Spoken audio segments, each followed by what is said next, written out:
কতটুকু যোগ্যতা অর্জন করলে একজন মুসলমান জিহাদি হতে পারে? আপনি তো নিজেও জিহাদি লিখেন। শুনেন, জিহাদি কাকে বলে এটা আগে আপনাদের বুঝতে হবে। প্রশ্নটা যদিও মনে হচ্ছে হাস্যকর, কিন্তু এর মধ্যে কিছু শিক্ষণীয় আছে। জিহাদুন এই শব্দটা কিতালুনের ওজনে আর কি, কিতালুনের ওজনে জিহাদুন। মনে রাখবেন, অনেক শব্দ আছে মান জাহাদা ফি নাফসিহি আও বিনাফসিহি ফাহুয়া মুজাহিদুন। জাহাদা ইউজাহিদু মুজাহাদাতান ফাহুয়া মুজাহিদুন। কাতালা ইউকাতিলু মুকাতালাতান ফাহুয়া মুকাতিলুন। এটা ইসমে ফাইল। মুজাহিদুন এটা হলো ইসমে ফাইল। আর জিহাদিয়ুন এটা ইসমে ফাইলের মানা দেয়, অর্থ দেয়। অর্থাৎ হাজিউন, খুব খেয়াল করবেন, এটা হলো ইসমে ফাইল, হাজি হজ করনেওয়ালা। আবার বলা হয় আল হাজ। আল হাজ এটা মাসদার। আল হাজ এটা কি? মাসদার। তো এই মাসদারটা যদিও আল হাজ, কিন্তু অর্থ দিবে হাজিউন এর। এখানে জিহাদিউন এই শব্দটা এখানে অর্থ দিয়েছে মুজাহিদের, যিনি যুদ্ধ করেন, জিহাদ করেন, তাকে বলা হয় জিহাদি বা মুজাহিদ। হাদিসে রসুলের মধ্যে বিভিন্ন আলফাজে আছে, অনেকগুলো হাদিস আছে ব্যাপারে। যারা নিজের নফসের সাথে জিহাদ করে, মান জাহাদা বিনাফসিহি ফাহুয়া মুজাহিদুন, যারা নিজের নফসের সাথে যুদ্ধ করে তাদেরকে বলা হয় মুজাহিদ বা জিহাদি। জিহাদি কিতাল ফি সাবিলিল্লাহ, সরাসরি আল্লাহর রাস্তায় কাফেরদের সাথে যুদ্ধ করেও জিহাদি হয়। আবার কামেল মুকাম্মেল আল্লাহর ওলির সোহবতে থেকে যদি নফসের জিহাদ করে তাকেও মুজাহিদ বলা হয়। এটা হাদিসে রসুলে আছে, নবীজির হাদিসে আছে, সহিহ হাদিসে আছে।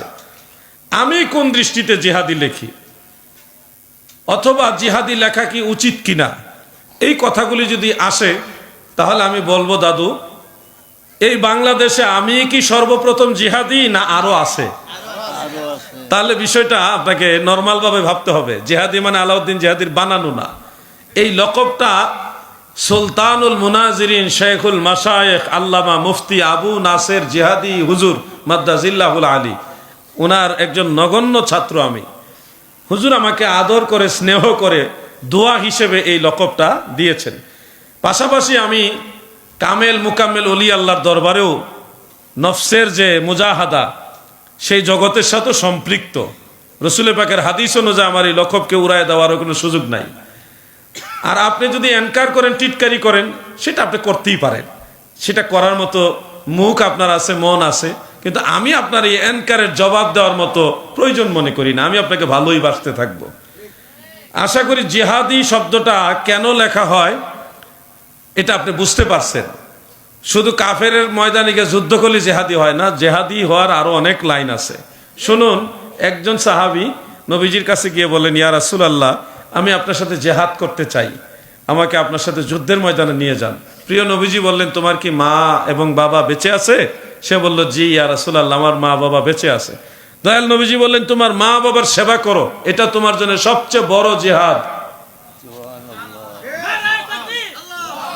অতএব যেই যুবক ভাইরা মা বাবার সেবা করেন, খেদমত করেন, মা বাবাকে ভালোবাসেন, শ্রদ্ধা করেন, আপনারাও কিন্তু এক হিসাবে জেহাদি।